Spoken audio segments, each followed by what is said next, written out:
घोंसले के भीतर दो नन्हे बच्चे चिंकू और पिंकू भूख के मारे बिलख रहे थे।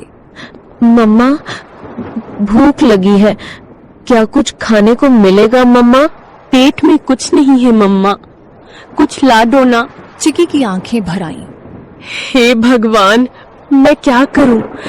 कैसे बताऊं कि बारिश शुरू हो गई है, लेकिन मेरे बच्चों का रोना मुझसे देखा नहीं जाता। भीगूंगी, गिरूंगी, चाहे जो हो, लेकिन इन्हें भूखा नहीं देख सकती। रुको मेरे लाल, मम्मा कुछ ले आएगी, चाहे जान ही क्यों ना चली जाए। परंतु एक बात याद रखना, जब तक मैं नहीं आऊं, घोंसले में से बाहर भी मत देखना और बाहर भी मत निकलना, समझ गए ना? अब इन दो बच्चों की माँ घर पर नहीं थी और बच्चे घोंसले में अकेले थे। उनके लिए यह पहली बारिश थी जो उन्हें किसी अजूबे से कम नहीं लग रही थी।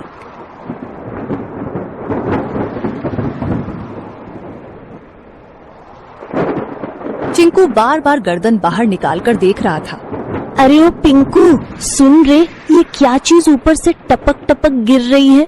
कोई रो रहा है क्या? पिंकू घोंसले के कोने में दुबक कर बैठा था। अबे मूर्ख, रोने की आवाज नहीं है ये, बारिश है बारिश, आसमान बरस रहा है। पर ये आवाज कितनी डरावनी है, और पानी, इतना सारा पानी कहाँ से आता है रे?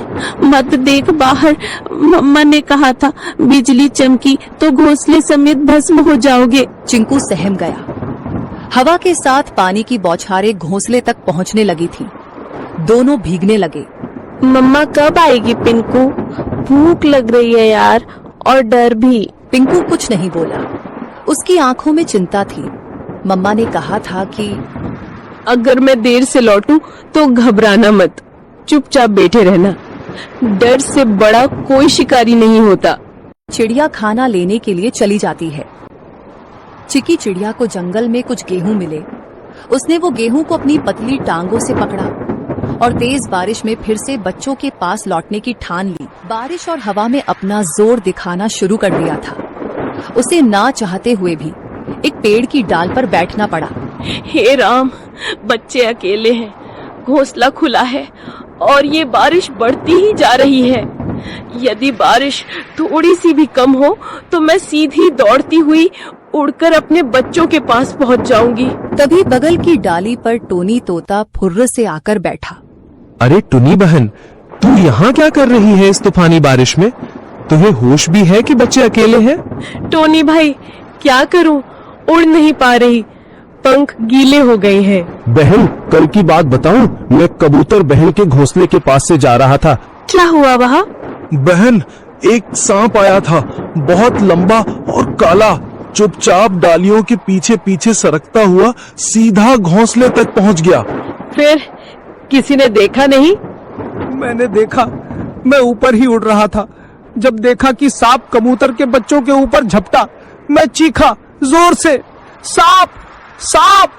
सब पक्षी इकट्ठा हो गए, लेकिन तब तक बहुत देर हो चुकी थी। वो दो बच्चों को निगल गया बहन। चिकी सन्न रह गई। टोनी का चेहरा भावुक हो उठा। और जब कबूतर बहन आई ना, वो तो जैसे पगला गई थी। अपने घोंसले के पास आई तो देखा कि एक बच्चा खून से लथपथ पड़ा है और दो तो दिख ही नहीं रहे थे। वो बार बार पुकार रही थी, मेरे बच्चे, मेरे लाल, कहाँ चले गए तुम? उसके आंसू रुक ही नहीं रहे थे। अपने बचे हुए एक बच्चे को उसने पंखों में दबा लिया और फिर चुपचाप बैठ गई, जैसे दुनिया ही खत्म हो गई हो उसकी। मैं बता नहीं सकता कितना दर्द था उस माँ की आंखों में। टुनी की आंखें भर आईं। टोनी बोला, तू समझ रही है ना बहन, ये बारिश सिर्फ पानी नहीं लाती, भूख से तड़पते शिकारी भी लाती है। जल्दी निकल, पेड़ों की आड़ लेकर जा, मत रुक अब। चिकी चिड़िया उड़ती है और अपने घर की ओर जाती है।